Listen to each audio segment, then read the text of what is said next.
Now, the first question that we ask them when we get into it is, would you refer the town to a friend as a good place to live? And they could give us a number from 10 to 0, 10 meaning they're extremely likely.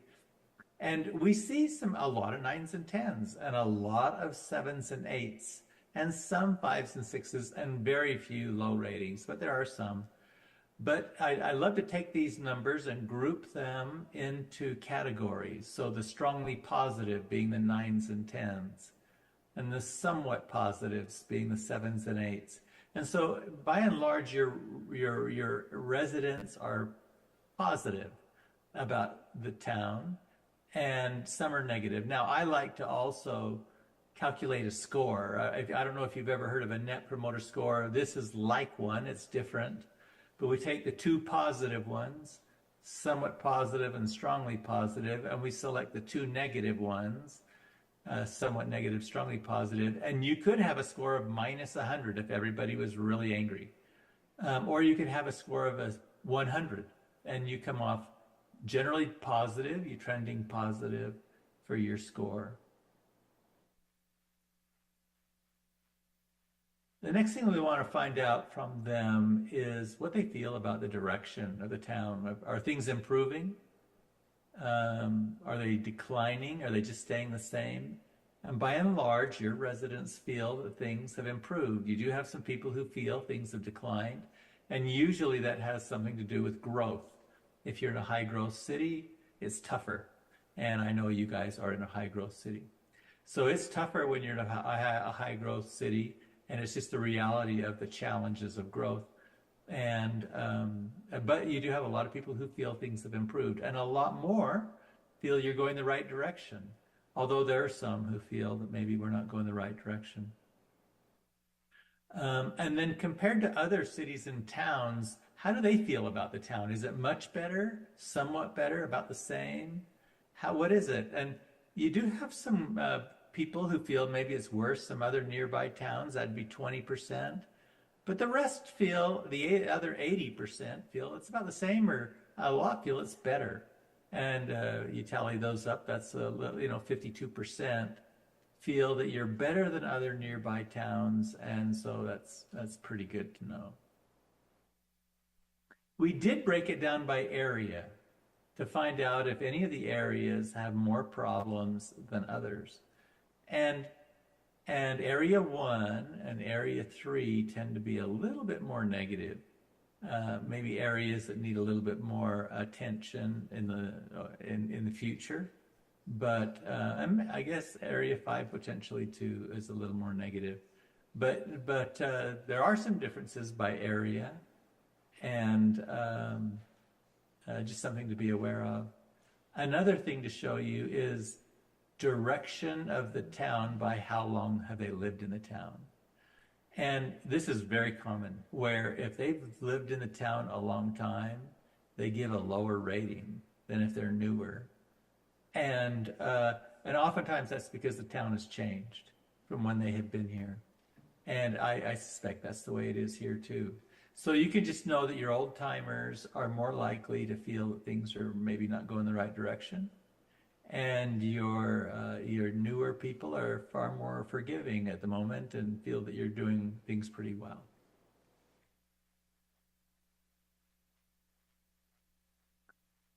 Sir, I'm sorry to interrupt. Can you go back one? And I won't take time to do it. But you Ron, can look at. Ron, can you go back one? Question?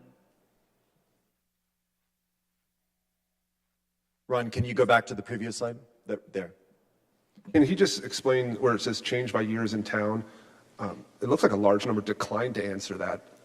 Can you explain the change in years in town and the ones that declined to answer? You mean 1 to 4, less than 1 year, 1 to 4, 5 to 9, 10 to 14, 15 to 19, and 20 plus? On that one, the one changed by years in town. Just from his experience. Change. So on the bottom, they've improved. Here, they've declined on this one up here. So decline stayed the same and improved. So it declined, the actual, Oh, decline, okay, not, they didn't decline it's- to answer. yeah, just- they it didn't just decline went- to, yeah, they feel it's declined, and then the blue was, it's improved, correct? Yeah. Okay, Yeah. you can go to the next. Okay. Now, if you wish, you can look at some of these things by other factors, like kids. Do they have children in the household or something? So you can do this, and I won't take a lot of time on this, but if you'd like to find out who is more likely to have some issues, you can do it by education. Really, the demographic variables you can slice this by. So, and there aren't normally many differences, but there are sometimes some.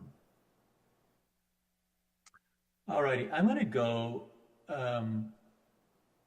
after we went through these questions about what do you think about the direction of the town? Are we going the right direction or the wrong direction?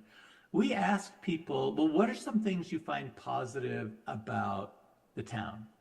And the positives are shown here, like it's friendly. It's a great place with good weather, beautiful, clean, positive things about the parks, positive things about the small town feel, positive feelings about the local amenities and shopping and businesses in general. So there are a lot of things that people are praising the town for being. And, I think it's really, really positive. If you want to read the comments, like we have them just right underneath it here. And I'll give you an example. If I want to look at the people who talked about the safety and security and what they loved about safety and security, well, we can go to this page and there's a drop-down box here. And we can grab the people who talked about safety and security and we can see what they had to say. And they're talking about low crime and amazing sheriff departments. So, these are the things, safer than most towns. So you can do a deep dive and read the comments of what people said about these attributes. And I would say we tried to get it perfectly, and occasionally you'll find a comment that doesn't seem to fit perfectly, but there were a lot of comments. And so, but on these, you can also see that this is like I'm right here. This is a 55 to 64-year-old male who's lived in the city 5 to 9 years, and that person lives in Area 3. So you don't know everything about that person, but you know a few things. And it just kind of helps you imagine a person on the other side. Areas for improvement, that was the next question. If you have concerns, what areas of improvement do you suggest? And the concerns that they have are with growth, right? They're saying it's like the infrastructure can't handle it, or we're losing our small town feel, or traffic is getting horrible, comments along those lines. And there were a lot of people who had concerns about growth. And as we continue on the survey, you'll just see that popping up again and again.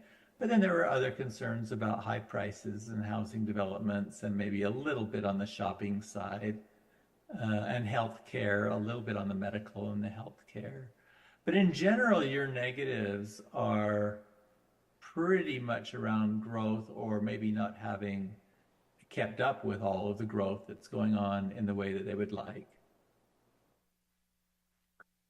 And once again, we have the comments here, and you can just choose any area that you'd like to go into more detail on and see them.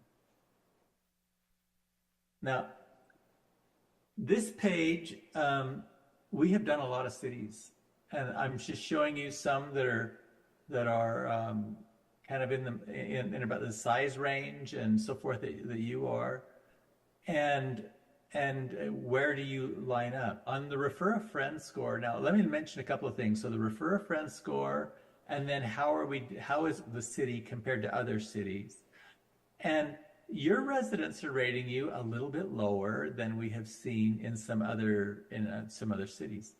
And what we find is that these measures, like refer a friend and compared to others, how are we doing?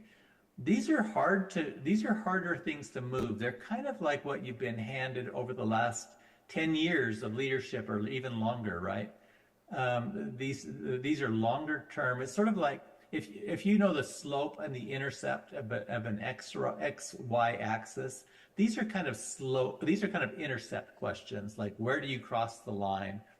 But then you have what is our slope? Are we positively sloped? Are we going the right direction, or have things improved?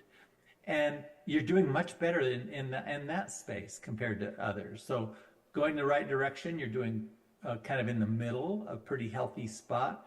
And then that we've improved is very few people have done as well as you have done on actually improving. So in my view, as I look at this, you're doing pretty well on, like, you've set yourself up for a positive future. And a lot of the things you're doing are working well. Everything hasn't caught up with everything that you're doing, right? And so, this is a stay the course or tweak the course kind of a thing, in my view, rather than things are falling off the cart. And I think that's a really good stay the course kind of a message for you that I'd like to share.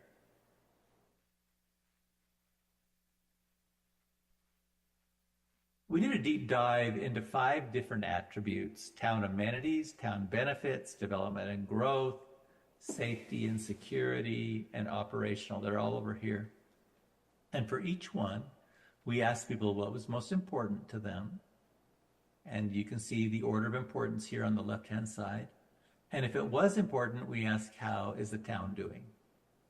And in this case, trails and multi-use paths is very important as I think about the amenities. And you're actually doing pretty good.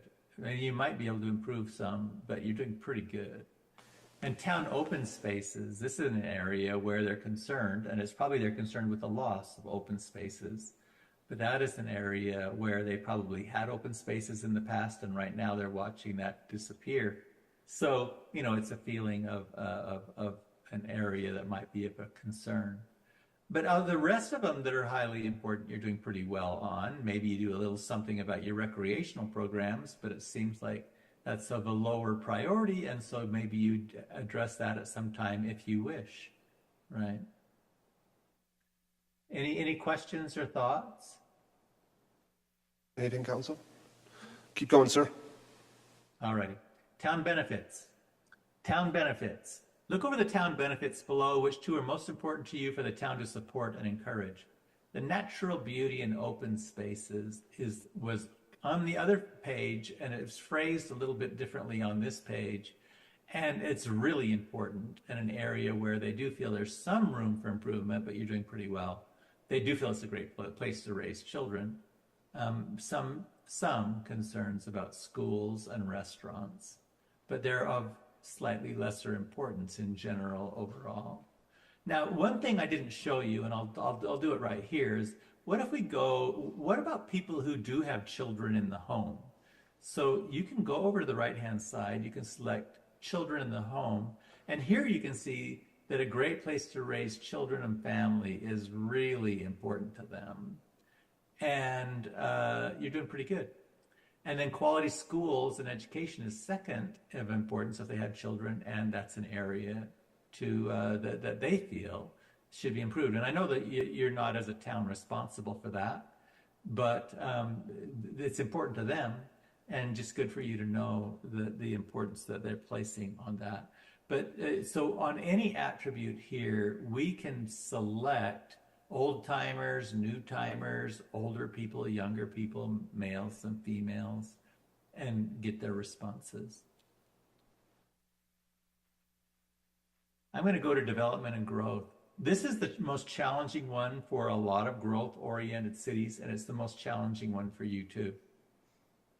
So whenever you have a lot of growth, you get some frustrated residents, and that's happening here.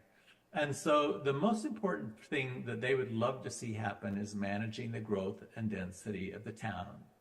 And then also just ensuring that the systems, the wastewater and drainage, can support the growth. But a unique one for you, and I've never seen this in any other town, but attracting medical providers is something that they feel there's a bit of a hole. So I thought that was interesting. But yeah, this is one where managing that growth and density and just assuring that you can handle the growth and that you're getting ahead of it and making sure of it, that's a really important thing. There's other things down here like pedestrian-friendly development.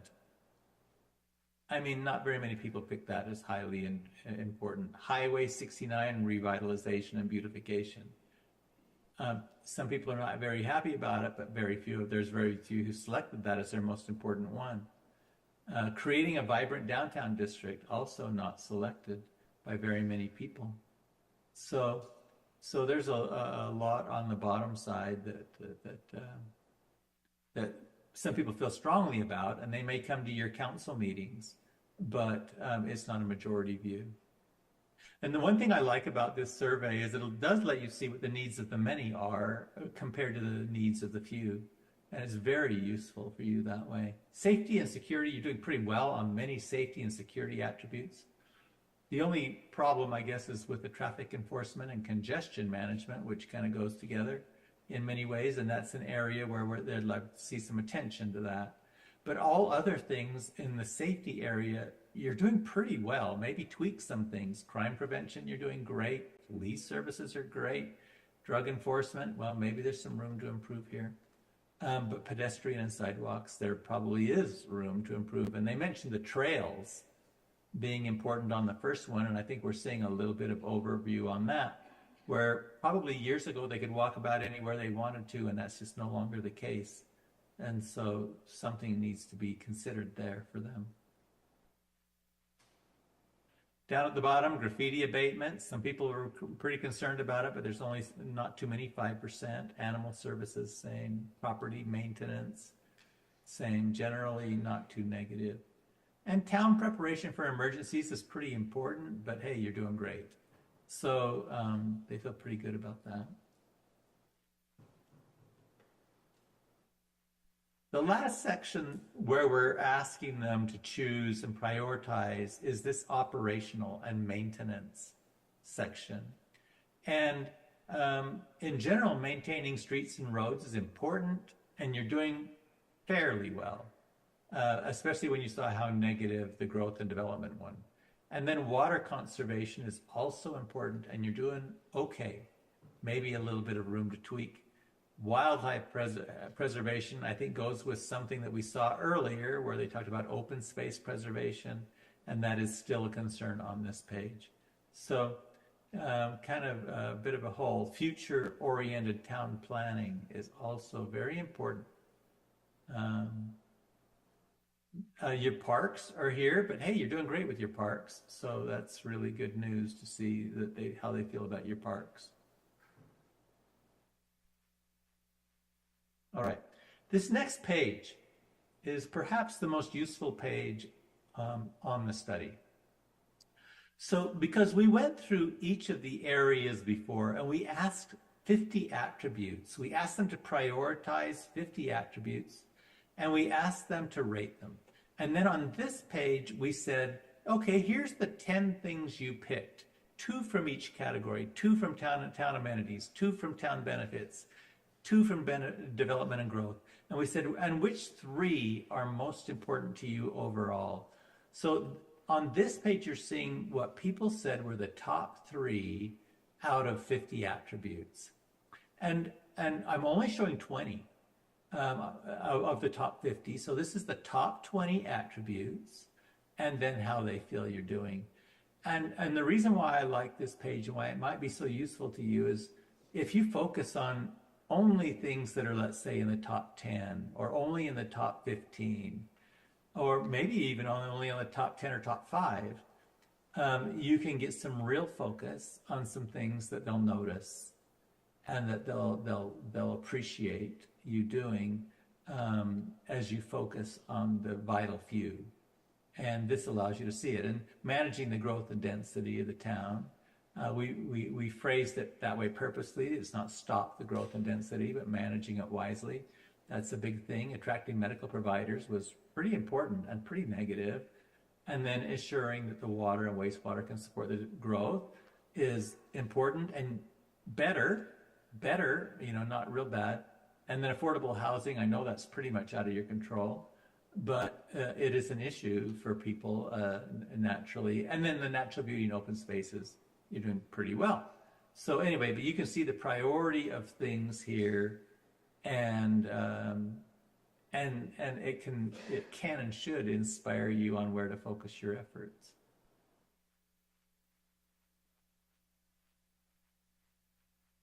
We did another question on employee contact. In the past 6 months, which departments or services have you had contact with?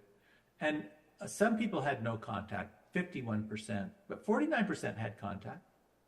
And in order of contact, the public library and utilities and the police department was pretty high. Some had contact with the mayor and town council here, so and then very few had contact with some of the areas like legal, the town manager, and so forth. And so what we did on the following page here is, if they did have contact, we asked them to give a rating. Now, let me tell you, I've done a lot of cities, on a lot of towns, and yours are pretty positive. Like even your lowest, and I really apologize that I'm showing you this here, but even your lowest is really good compared to a lot that I see. In general, you have pretty positive responses about people. On the left-hand side, we see how many responses there are. So 241 people rated the utilities department, and they rated them pretty good. And development services, 131, and they rated them pretty well. So, and even the mayor and council, which is a hotbed of contention and challenges, and a lot of people, you're 77% very good, good, and okay. And there are some who feel you're doing poor, but that's welcome to city management, right? And I understand the reality there. But that's helpful for you. And then new investment priority. Consider the future needs of the town and improvements below. Which ones would be a valuable investment for the community to develop and maintain? So that's what we asked. And this is kind of going along with some of the things that we saw along the way. Open space acquisition. There's a fair amount of support for that. I know you did it. Like I know, the big area that you guys acquired, and so smart that you did that, and what a gift that will be, and it's really high in importance. Additional sidewalks is a big issue, and maybe attracting some businesses and retail with incentives to do so. There are those who wanted an indoor aquatic center or recreation center. Not as high as some of the other things, but relatively high, and maybe something, if you want to pursue it, where you could build impact and desire for it. And then the very last thing is, do you have anything more to say?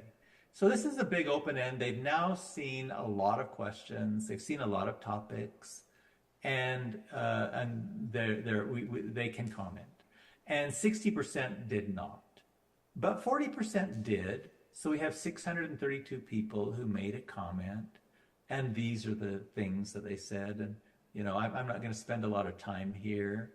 But there are people who are concerned with the growth, and there are people who are oftentimes concerned with how things are being managed. And a lot of them come up in this section here. And a lot of them do want to preserve the small town feel. Incidentally, for another town, we had a question about that, of which of the following things would help preserve the small town feel that we have here. And it was kind of interesting, the things that they chose. There were things like trails and sidewalks. It was interesting. So that's maybe something I could help you pursue if you want to get a better handle on preserving the small town feel. But on all of these too, you can look underneath and see the actual comments. And so we can pick any topic here and look at the comments about it. And that's it. Like, I've gone through everything, and I'm here for your comments, and glad to share any other observations I have. So Mayor, Council, if he can't hear you, I'll try to repeat that. But do you have any questions for Ron? No, sir. Okay, Ron, thank you so much. It has been a pleasure to work with you. You're an absolute professional, and what I appreciate about all of this data is it helps to tell a story, many stories, and it will help to inform and guide the town in the future. And so I think, as you've seen from the menus, that you can really slice and dice this data in many different ways to really understand how the community feels. So, Ron, if you want to stay on, you're more than welcome to, but at this point, if you want to click out, you certainly can. Okay, hey, thank you. And what a pleasure it's been to work with your team. They've been wonderful, everyone. Thank you. Thank you. Bye-bye. I'm going to switch to just some slides. And so when we got the results, we began to try to really understand what, all of the different elements of it. And what I want to spend a little bit of time with, and I'm not going to go through every one of my bullet points here because I could talk for hours about it, but I wanted to highlight that we are working on a number of these critical areas. And some of them are not easy fixes. They're very complicated issues. Some of them are completely external, outside of our control, but we can help to influence things. And so I'll kind of highlight some of those things. As you know, and I led off with, this was all driven by the council's strategic plan to make sure that we have good baseline data when we are making decisions. And that's how we're going to use this. We are going to be able to take this data over the next, couple years, and as we are doing budget allocations and setting priorities, we'll be referring back to this survey in how we do that. So making sure we're a data-driven organization. This you already saw with what Ron had put up there, but this is the top 10. And one of the takeaways that we had when we were talking with him and his business partner was the worst thing ever is you try to do everything, because you'll fail at that. So he said, and I'm a big believer of that, is let's zero in on the most important ones and then make a big dent in that area. So we took the top 10 out of that list of 20, and so that's what this is. And so I'm going to just quickly go through kind of the areas and highlight some of the things that we are doing, things that are in the works. Many of this has been driven by the first strategic plan and the second strategic plan. So I want to, he talked about growth, and certainly those numbers came through loud and clear about the concern from the community. We often hear about the concern of growth.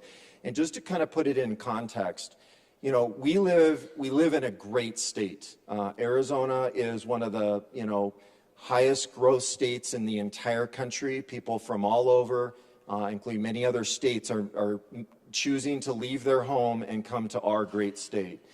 And Prescott Valley happens to be just a wonderful place to live. And I would say beyond Prescott Valley, just Yavapai County is a great place. So, we are going to naturally have this challenge where people are moving to Arizona and then they, select our region as a place that they want to put down their roots. So this has been part of our story for, many decades. And I suspect it's going to continue to be with the dynamics, across our country and people wanting to live in certain areas of our country. So that said, we've already started to implement some new things. You all were a part of the update to the general plan. The voters approved that. In that document, there were reductions in population projections by a great amount. So from 120,000 plus to 75,000. So that immediately begins to reset kind of the narrative for our future. And I'm just going to highlight a few of these. I'm not going to go through every one of them.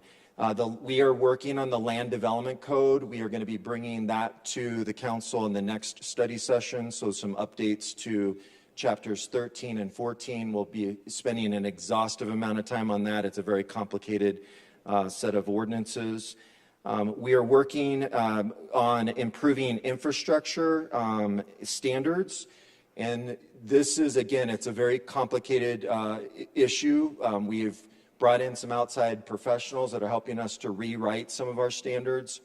We're working closely with Prescott and Yavapai County to make sure we have similarity with how we maintain, manage our roads, build our roads. And so all of that is underway in that area. Drainage, we over a year ago, we have a outside firm that's helping us to reimagine our entire drainage system. We've done a lot of data analysis on that, and there's going to be specific projects that we'll be implementing in the years ahead in that area. And then road improvements. We just finished the southern half of Glassford Hill Road, and then we're going to be widening for capacity purposes the northern half of that roadway, which is our major arterial for this community, including sidewalks will be added to that. And then Jasper is also under construction, and that is going to help to add more capacity on the far west side of our community and allowing the Granville and Jasper and Prescott East area to be able to get to Highway 69 in a shorter amount of time. So a lot of work being done on that front. This was one of those areas that, again, we don't control the hospital nor the array of doctors and nurses. However, we do feed into it in terms of the type of community that would help to attract those professionals. And I just, again, put in that context section, when a doctor is looking for an opportunity to start a new practice, or they're part of an overall insurance firm, entity, many of them will have spouses or a significant other. And I've, knowing what our results were with concern about medical care in this community, I've had many conversations with YRMC. And one of the things that they hear repeatedly from doctors and nurses and others that are coming here and then decide not to move here, the doctors and nurses not moving here, is it is difficult for spouses, significant others, to get jobs, and many of them may be in a profession. So that's a challenge. And so that's, again, where we think about our economic development strategies and a diversity of other types of employment options for that. Schools is another one, and you saw that in the survey results. This is a wonderful, great place to raise your kids, but our schools were indicating that there's some quality issues. So how do we invest in those schools? How do we get the community to kind of be a part of that as well? So you can clearly see on that front. So I will be sharing this with YRMC, and we'll make sure that they're at the table with all of you and the community on how do we begin to try to make this an attractive place for doctors, nurses, and other medical technicians that want to make Prescott Valley their home. There are a couple things that are in the works that I think, again, have been announced by the community. But first is Yavapai College is actively working on a major healthcare campus here in Prescott Valley. And what that facility will enable us to do is help train nurses and radiologists and dental techs. So all the things that we need to be able to populate back into our medical offices. And then Dignity Health, YRMC, has purchased the property around the hospital, and they're looking at a major expansion of a larger health campus, which will provide additional services to our community. And then the last bullet that I want to just highlight is convening. One of the things that I think we can do as a town government is help to bring people together to raise an issue, put a spotlight on something. And so we'll be looking at trying to bring the leadership from the hospital and other medical entities here in our community together and start to hear from them on what are they doing, how can we help support them, and vice versa. Next is, and I kind of combined the things that are somewhat similar. So ensuring water, wastewater drainage is supported, it can support the growth. And then water conservation. So I'll kind of highlight a few things. On the waterfront, we've spent a lot of time before you on new water policies, new water strategies. And that started over 2 years ago when we adopted the new water management plan, which is a comprehensive approach to how we make sure we've got water for our future generations. Our issue is not a water problem today. It's about how do we make sure we have water for future generations to be able to live in this great community. So that water management plan helps to address all of that, and that was adopted by the council. The next two, the bulk water policy and the non-subdivision water policy, came out of that water management plan. These are two things that we have now implemented that begin to help conserve water and make sure that, any new development coming into the town, that under state law, there was a loophole where apartments and non-subdivided land could literally come into the community, any community in Arizona, and not have to bring water resources. So we have implemented something to make sure that any new apartment complex that's coming in has to bring water resources to the table. So that's a positive thing. I mentioned the master drainage plan, so that is, we're still working on that one. And then the other one that I want to highlight is the stormwater recharge pilot project. We have an opportunity to work with a number of key partners in the state. One is the Salt River Project, and with a number of other, with the state government, the Arizona Department of Water Resources, in looking at how can we try to get some of our stormwater. So when we do get rain, which unfortunately this year we've not gotten a lot of rain, but when we get rain, how can we legally, and I want to stress that because water gets very complicated of who owns it, how can we legally be able to recharge water that is not owned by someone else? And so there's a whole formulaic, set of things that we have to look at with that. But we want to test this and do a pilot project that could be phenomenal. And it could actually lead to, some changes in state law. And I think PV is at the forefront of really leading on this conversation. And so I'm really excited about what will be coming out of that. This is going to be, again, multi-year type of thing. These things don't move quickly, but we have made some really good progress on that front.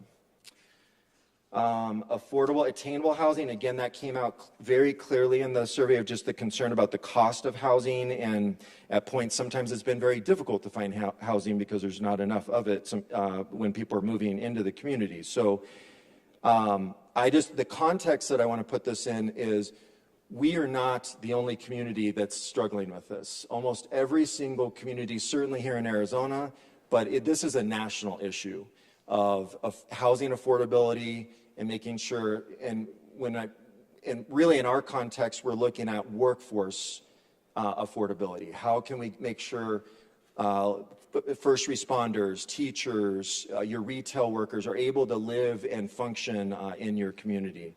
So it is a national issue. We are not any different from what others are having to deal with.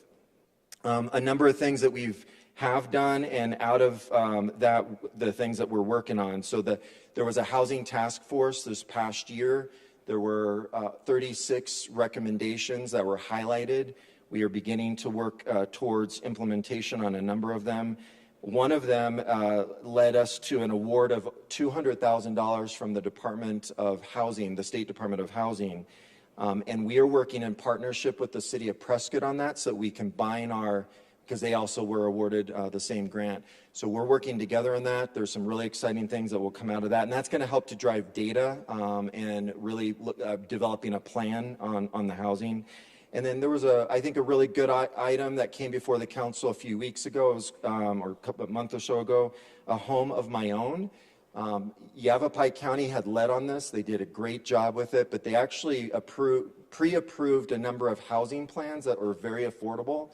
And so if anyone bought a piece of land or owned a piece of land, they could just use one of these plans without having to pay all the fees and an architect and all of that. So it saves literally tens of thousands of dollars from someone trying to build their own home. So we adopted that same thing off of the county's initial program. Natural beauty and open space, again, ranked very high in terms of value and priority for our community. We, this past year made the largest purchase in town's history of open space, the Glassford Hill purchase. So over, 1,300 acres. This was again in partnership with the city of Prescott. So, this is going to be a tremendous opportunity, not only to preserve the vast majority of that our, beloved mountain, but also how do we build trails and other activities that can really add value to our current residents, and just make this an even better place to live. Wildlife corridor planning, we have both internally, we have already kicked off working with a number of external partners, including the Arizona Game and Fish, on how do we start looking at, again, how do we drive at data, proper wildlife corridor planning. So when we have development come in, how do we try to achieve both of those things? This is not us alone doing it. We are also working closely with SIMPO. SIMPO is also kicking off the same thing. So what's exciting about this is everything we're doing is going to tie into what Prescott and Chino and the county are also at the table wanting to see these linkages. And so we'll be bringing things back to council on that front. And then the last one I highlight, again, the council was very supportive of this, was that master concept of the Lasso Loop.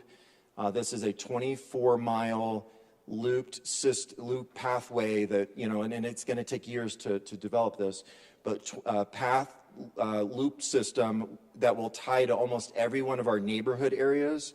So anyone in PV, whether you live in Quellwood or you're in Jasper, you could jump on this loop system and you could easily ride a bike, you could jog, you could walk. Some areas you could ride a horse. So it's going to be a tremendous new asset, I think, for our residents in the future. Again, it's going to take years to do that. And then traffic management and ensuring public streets, roads can support the growth.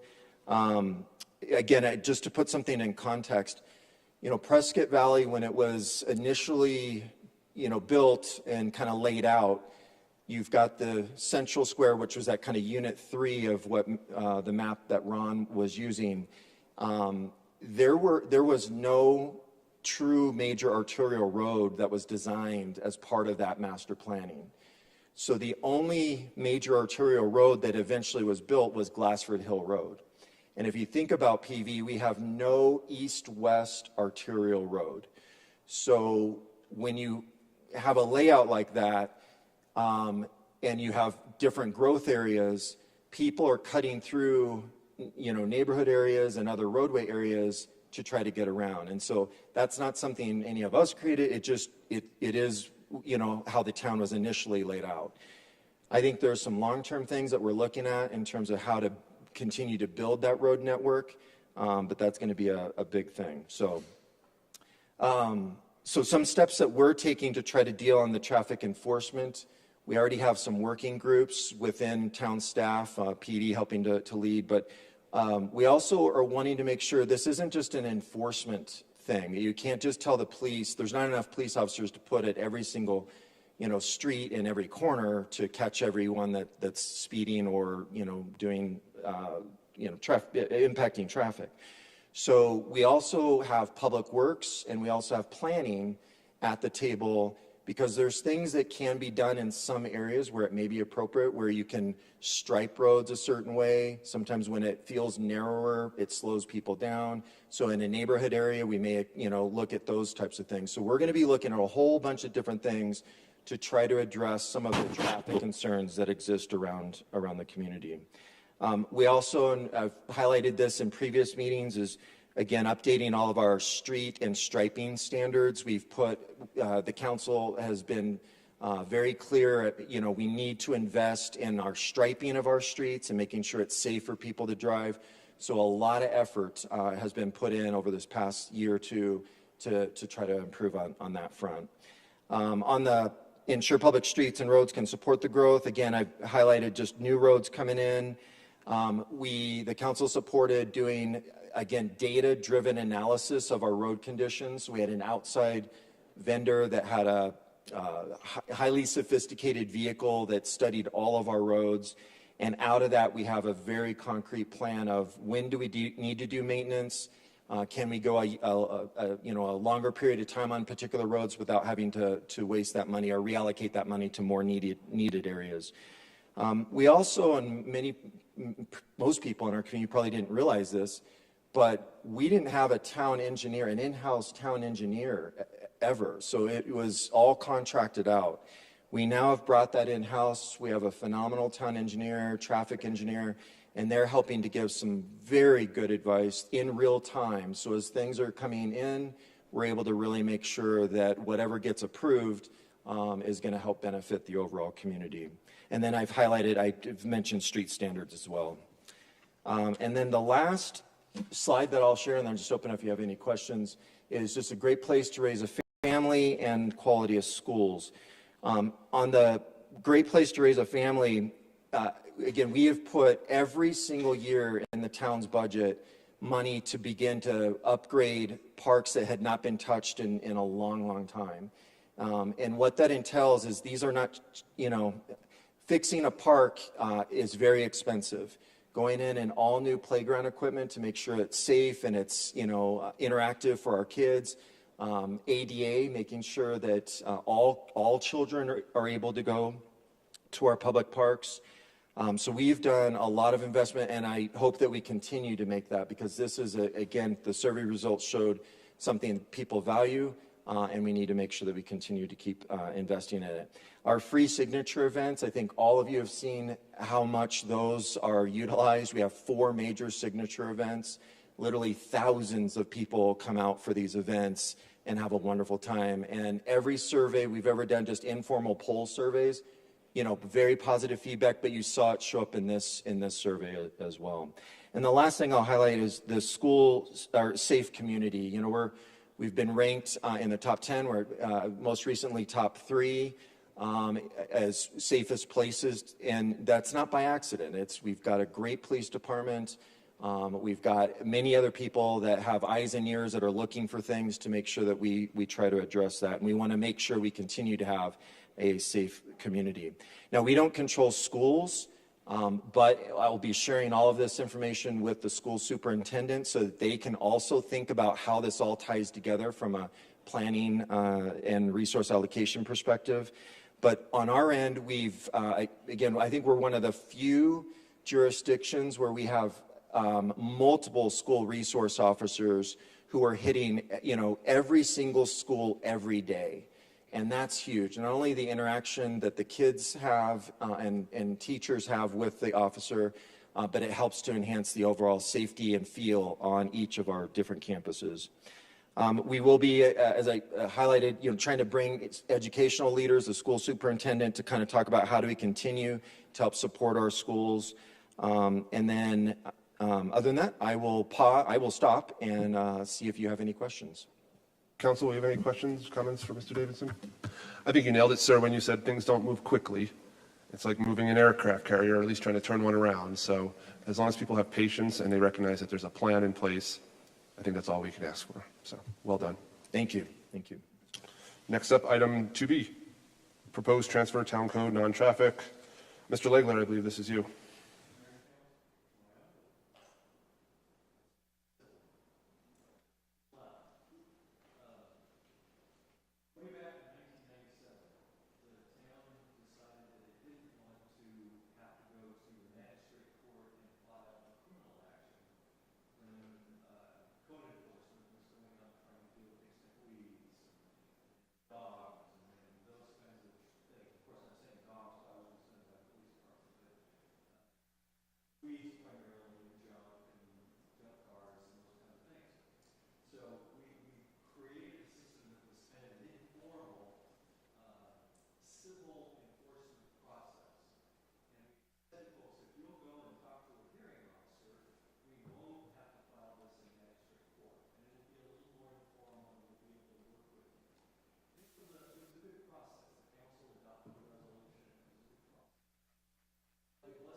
tried to deal with, informally with our officers out there.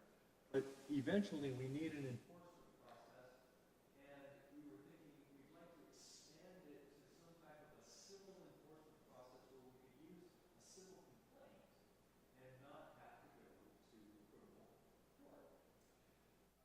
Many cities have done that in their magistrate court.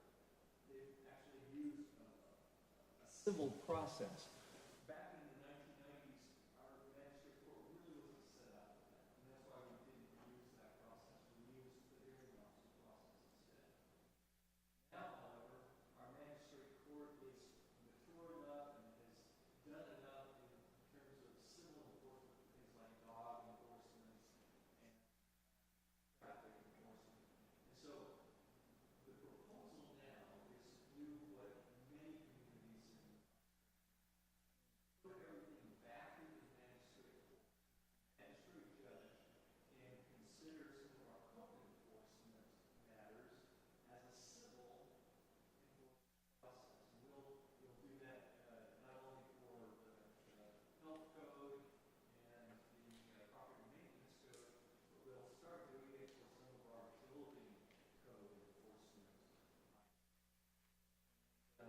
So our magistrate judge has been approached, and he's okay with this concept of closing our hearing officer office and starting to move these things into his magistrate court. If it turns out that we need more help, he can always appoint a pro tem who would hear those cases. And so we're proposing to bring you some amendments to our town code that will more clearly distinguish between neighborhood services and development services, and that will formally move this process into the magistrate court. And so I just wanted to let you know that that's coming. It's part of all the work that is being done to revitalize our enforcement process, to be able to work with people. But if ultimately we can't work with folks, have a better way to take something to a court and give people their due process rights to argue with us about it. Council? Vice Mayor? So, Mr. Legler, the judge has room on his docket for extra cases? The judge is busy, and he's hoping he won't see too many of those because we're going to be effectively taking care of them administratively in our departments with the various administrative processes we have. But he has looked at it, and he believes that he does have some capacity to do that. If it turns out that he has difficulty, he will need to come to you and have a pro tem be appointed. And then my second question is, with the ones that are very, let's call them egregious, this will be more expeditious for the neighbors probably that have complained. I think it will be. I think the hearing officer process was fairly expeditious, but we were more concerned about our ability to collect some of the fines that were issued. We'll be able to do that a little more streamlined now because we're not operating under the statute that we were previously operating under. And then this is my last question, can you give me an example of what you said at the beginning about, how did you put it, that we would handle more things at a staff level? Can you walk me through a violation of how that would look? You know, there are a lot of ways that our hearing officers deal with violations. First thing they do is knock on a door and talk with somebody. If they can't get a solution there, they may issue them a notice, a written notice, and that's an administrative process. And they may, in that notice, give them so many days to take care of it. If they don't take care of it, then they've got to explain to them, I'm going to go ahead and issue a citation. And that's when the citation would have gone to the hearing officer process, and we would have then had to schedule a hearing in front of the hearing officer. In this case, we'll be scheduling it in front of the magistrate court. Thank you. Anything else? Thank you, sir. Wait, one more, I'm sorry. What are the other jurisdictions either around us or statewide doing? How do they do this? Well, it's been interesting. We were somewhat unique in using that hearing officer process. Many communities, especially to the south, were using their magistrate courts. But we, in our surveys, found that it was all over the map. I mean, even within those categories, there were different ways of doing things. And recently, our friends in Prescott actually decided to move away from their magistrate court and back to a hearing officer process. But that had something to do with the capacity of the court. All right, that's everything. Thank you, sir. Next up, please take home vehicle policy. Chief. Good afternoon, Mayor, Vice Mayor, Council. It's great to see you. It seems like it's been a little while. Really appreciate the opportunity to be here tonight. As you can see right there on the very first slide right there, if you've noticed the very nice police cars that are out in the field right now with the new graphics on it that showcase the town's logo, the new police badge on it. They're exceptional vehicles. And I want to say thank you to each one of you, and also Councilor Hepperly, who's back behind me, for supporting that, along with the town manager, to allow the movement forward of the take-home car program within our police department. So it's really nice that I'm following the community survey that talked a lot about traffic, because a lot of this program will relate to traffic enforcement and high visibility patrols and safety in the neighborhoods. So tonight I just want to talk about 5 areas, and it's going to be safer community, enhanced response times, cost savings, improved recruitment, and community policing.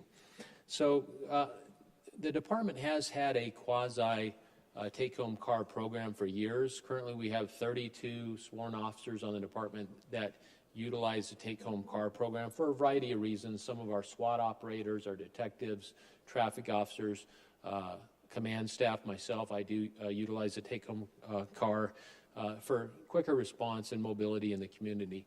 Now we're moving into, over the last 2 years, with this lease program that the town manager brought forward and is very efficient, it's very working really well, to build up the fleet so that we could have a full take-home car program for every sworn officer who chooses to utilize that. Currently, there are 6 officers, though, that have said they're not interested in a take-home car program. So that will really save us 3 vehicles on that, because those 6 officers will do a sharing of vehicles like they do now. So let's talk a little bit, if we can go to the next slide, where we're going with this. The first bullet you see on there is a safer community. What this means is, of our 88 sworn positions on the department, we don't have 88 right now. We're always catching up a few. We're doing really good on our recruiting, but a little less than that. We'll have those police cars in the neighborhoods, in the Quad City area. Most of the officers do live in Prescott Valley. They'll be in the neighborhoods. So what does that do? That increases police presence in the community. There's a deterrent effect. We think about people that may want to cause crimes in our neighborhoods, vandalism, criminal damage, burglaries, etc., auto theft. When those people that choose to commit crimes like that see a black and white Prescott Valley police car in the neighborhood, we know there's a deterrent effect on that. We also know that having that car in the neighborhood, if there's an emergency in that neighborhood, somebody's in cardiac arrest, somebody has an injury at the house, where are those neighbors going to go to? They're going to go to that police officer's house, and we're going to be there and available to help our neighbors out. That police car will alert our neighbors in the community that we're there and we're in the community. That's awesome. Traffic safety is the other part. Our officers will have the ability to come in to and from a shift, where instead of they come to the department, they change out, they gather the equipment, they get in the car, they can do that all from home, and they can start working as soon as they come on duty. They see traffic offenses, they can take enforcement action, or they're out there very, very much in the deterrent world, which we like that part too, as well as when they're going home. It does promote a sense of security for neighbors and residents in our community. We believe that will really be a big effect there. And the next item there is enhanced response times. We know that's so important here in our police department. It's been a council directive, and I can tell you right now, I've benchmarked our police department response times against Benchmark City Survey. We are exceptional. The response times we have in our community, especially with the large footprint footprint we have geographically, it's exceptional right now. This will do even more so where we can get the officers out very quickly. And I'll give an example. Let's say our swing shift officers get tied up on a couple critical calls in the evening. They're very busy. The sergeant is trying to keep up with calls for service. They'll make phone calls to bring in the graveyard shift officers to come in earlier. What happens without a take-home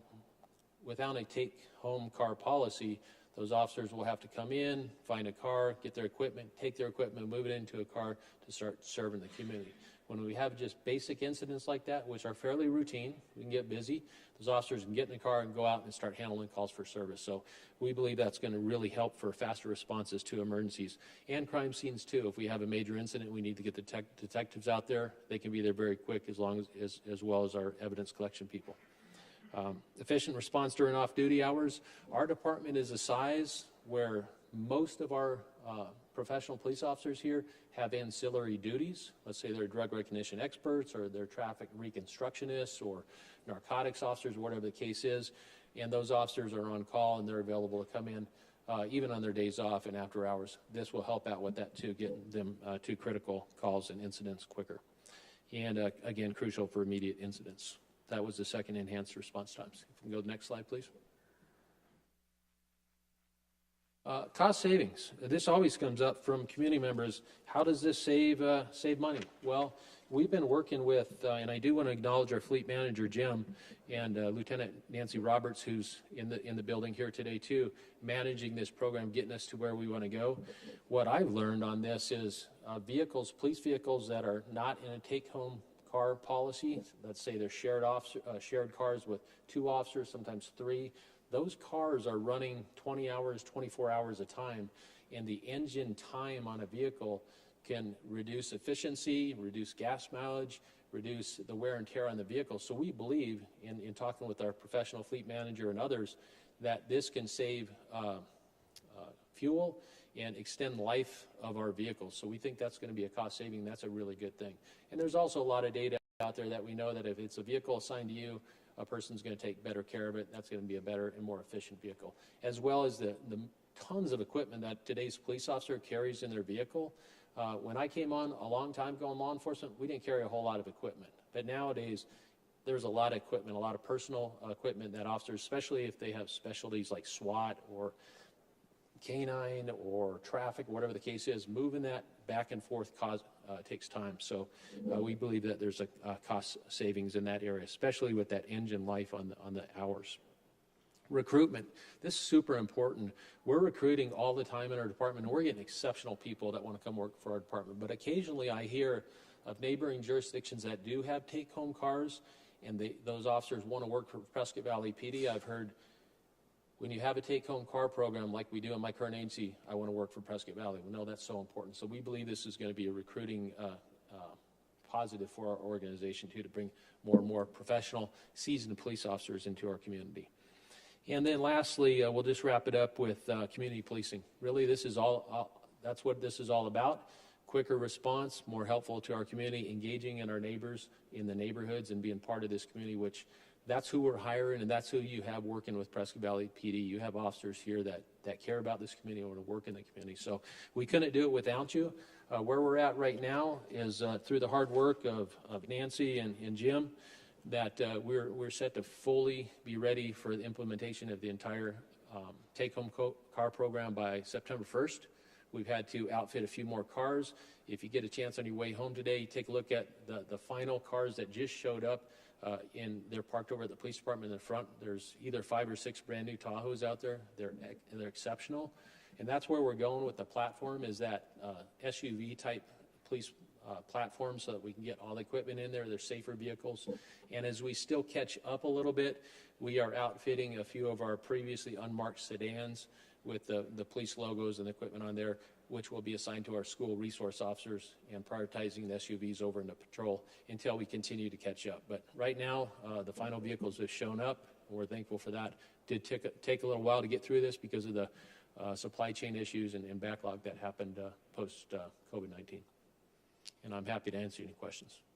Chief, can you just clarify for everyone, that this isn't like a personal vehicle for them. The officers are not going to be going to the grocery store on their day off, driving a patrol car. This is just strictly, there's certain policies in place for this. Yes, sir, Mayor, thank you for that. We have had a very robust existing vehicle use policy.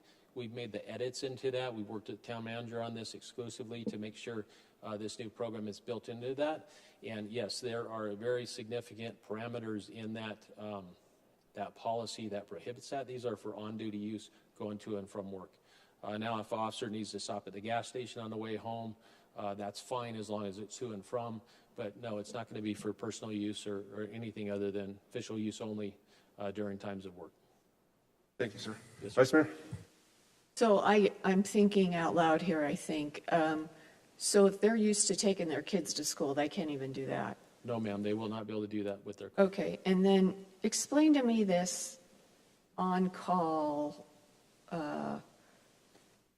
take-home vehicle and being on call and there being a heart attack and somebody go knocking on somebody's door because they're having a heart attack and they see a police car. Talk to me a little bit about that. Yes, I can talk about them from personal experience of having marked police cars at my house in my career, and also people know who I am. My neighbors know who I am, what I do. They know if there's an emergency that they're going to knock on my door. And I've had people previously, even when I lived back in Prescott Valley years ago when I worked for DPS, they saw my car there. People would knock on the door and say, "We got an emergency at the house." And I'm like, because they know that's what I do for a living. And I could say, "All right, let me help you. Let's get 911 going. Let's work through that." So that's what you have in your police officer in this community. They know that. They have that car there. And if somebody knocks on their door, they're going to help their neighbors. But it just lets the neighbors know, we're here and we're here to help you. So we'd expect them to do that. And maybe I didn't ask that right. So we traditionally have a very low overtime budget here. And if somebody knocks on their door and they need to go help find a lost dog or so, I mean, it's Prescott Valley. Do they automatically go on the clock, I guess, is my question. And then is that time and a half, and have we budgeted for that? So that's my question. Yes, ma'am. We, Mayor, Vice Mayor, we would budget for that. If a police officer is, just at Walmart right now and they take enforcement action on a shoplifter or something like that, they're going to be on duty, and we will compensate them for that. So my expectation is, I would do this as the chief. If somebody knocked on somebody's door and said, "We got an emergency, we need CPR at the next door neighbors," whatever the house is, we are going to make sure they're compensated for that. For sure, they should be. Said 6 don't want to. 6 do not. Do not, okay. And that's okay, that's their And option. that's absolutely okay. And I know a couple of them just off the top of my head live within just a couple minutes drive of the police department, so they can get here and I kind of know their routines. And then I know one officer lives significantly away. He comes in. So that would be outside our parameters of where we would allow vehicles to be taken for take-home use. And how many new vehicles did we have to buy to make this happen? Because we have, 90 officers? We have 88 positions, and currently we've got 39 officers involved in the take-home car program. We are now up to 62 vehicles assigned for patrol. I believe it was, Lieutenant Roberts, correct me if I'm wrong, we had ordered 26 vehicles for the lease over the last 2 years, and we just got those in. So we will now have a total of, enough vehicles for all sworn officers and a couple spares. So. Mr. Mayor and Chief, I want to make sure, we weren't ordering new vehicles for the take-home program. We had some very old vehicles out on the street. So even if we didn't have this, we had to replace quite a number of our police vehicles. We did. And that was all in the budget? Yes, and it was all through the leasing program too. So there wasn't as much cost as there had been in the past where we had buy vehicles. This was leased, so we were able to do that. And the town manager is right. We did have some vehicles that were quite falling apart. And if I can just take it one more step forward, we have a very significant volunteer cadre at the police department, and their fleet has been, they needed some help in that area. So we're able to transition some of our vehicles over to their shop and get them up and running a little bit better than we have in the past. So that's kind of how it will be. new cars coming in, getting a patrol, moving some of our old fleet out to the volunteers. But it did just take 26 on the last lease that we did. But we'll need to pick that up a little bit because we did have to outfit a few of the other cars just to get to the program rather than delaying this another year. Councilwoman? Another area that your officers are involved with is notifying family members of incidents, accidents that have occurred. I experienced a personal situation with one of your officers who came to my home a couple of years ago when my mother was in a car accident, and I had to leave to go down to Deer Valley to the trauma center. So I know that they are there to notify our citizens of situations of that sort, to provide comfort, to provide direction, and to, especially because once that happens, you have no idea which direction to turn. And they are there to advise you and to assist you, and they provide a huge contribution to our community in that way. And I want to thank you very much. I couldn't tell you who the officer was that came that day. So much happened after that. It was a huge blur to me, but I know that had he not come and done that for me, I would have been totally lost. And I want to thank you and your officers for providing that service for our community. Thank you, Counselor, for letting me know. We always appreciate that feedback. Councilwoman? Chief Ticer, too, does this also involve the undercover or motorcycle division as well? Yes, ma'am. So each officer will have an assigned vehicle to them. So our detectives they are one of the groups that currently do participate in the take-home car program. So they do have their assigned unmarked vehicles for detective work. They're coming in and out so often, so many on calls, as well as our traffic officers, in addition to the motorcycles that they have, which are not counted in this program. Those are provided through other sources like the Governor's Office of Highway Safety. So, All right, thank you so much. Anything else for Chief? Thank you, sir. thank you. Next up, I'd like to welcome down Councilwoman Hepperly for her service recognition for council.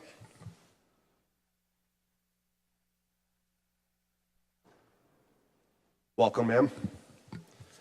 I just want to start by just saying I've known April for many years, and we spent quite a few nights in her garage playing foosball. And if you were to tell me back then that she would be standing here, I would have bet the house that they were a liar. But then here you are. I would have said the same thing. Fair enough. You've done some amazing things. You've set the bar for the council, and I cannot thank you enough for the leadership that you provided our town while you were here, and then for you to now carry that over to our area and our region with SIMPO and still benefit our community is just amazing. So thank you very much for that. And I'm going to start with Councilwoman on the end.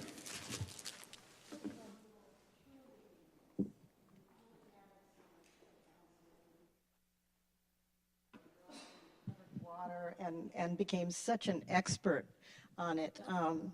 And of course, nobody wanted to believe you, but we all knew you were true. But we will truly miss you, and good luck on your new job. Thank you. Congratulations, April. I know that you're going to expand into many different areas, not only SIMPO, but also president of the Prescott Valley Kiwanis Club. That's a very young club, and you have a lot of leadership qualities there, and I know that you will be a success at both. And I want to wish you success in your new endeavor and whatever you attempt beyond that. And a lot of changes have occurred in our community. And as a leader, you will excel, I'm sure, and we'll be reading all about all these wonderful things in the future. And for the planning of our town, I know that you will do very well. And thank you for your service. Thank you. And I wanted to say also, I know you do the Phantomania and you have a book processing thing that you do as well, where you actually are writing the books for different organizations. So I hope you keep up with that, because that's so amazing and so good for the kids. And I just wanted to say thank you, too, for working alongside of you. And you've left a legacy, and I think a lot of people sometimes get into a job and they just kind of do the job, and then people don't really remember that. But you have left a legacy, and I know that, I hope you still keep doing the Fandomania stuff, because I'm not doing it, but thank you for everything you do, and especially with Student of the Week, and just, you're involved in so many different things, and I don't think that a lot of people know every avenue of what you've done. So thank you for that. Thank you. SIMPO has actually already started utilizing my bookmaking skills. We're looking at a bike safety comic book. April, you've made life in Prescott Valley so much better for the residents, and I can't thank you enough. We've become great friends. My little four-leggers love you to pieces, and you are what you've done for water. You were the expert water person on this council. What you've done for children and improving the quality of life of littles. I just thank you so much. I think you're amazing. You're Wonder Woman. Thank you. Well, thank you so much for everything that you did for council. This is not an easy job at all. And you're very smart, and you use your common sense, and you're very brave. And I felt always really comfortable sitting right by you because you're very helpful, very, very helpful. So I thank you for everything that you helped me with when I first came on board. And then I'm very grateful that I got to work with you and that I got to know you on a personal level. And I know you're going to do amazing things. And I just wish you the best. Thank you. Oh my gosh. Thank you.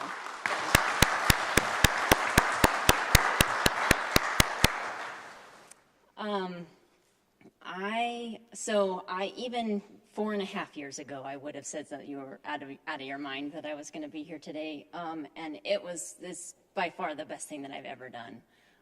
It was terrifying, and it expanded my comfort zone, and it allowed me to learn and experience and do so much. And there's no way that I would have been able to give it up if I didn't know that I was going on to continue to help the region. And that's all. Thank you. Thank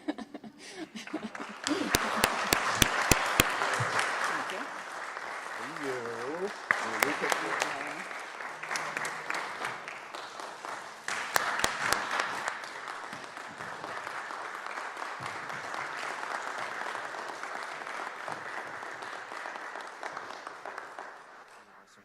So I know you can't hold it all, so.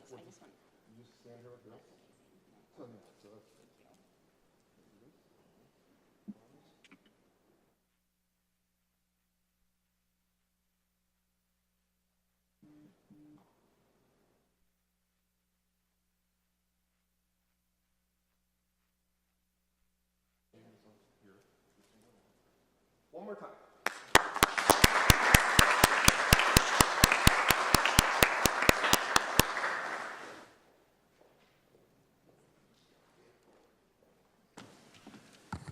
And with that being said, ladies and gentlemen, we are adjourned.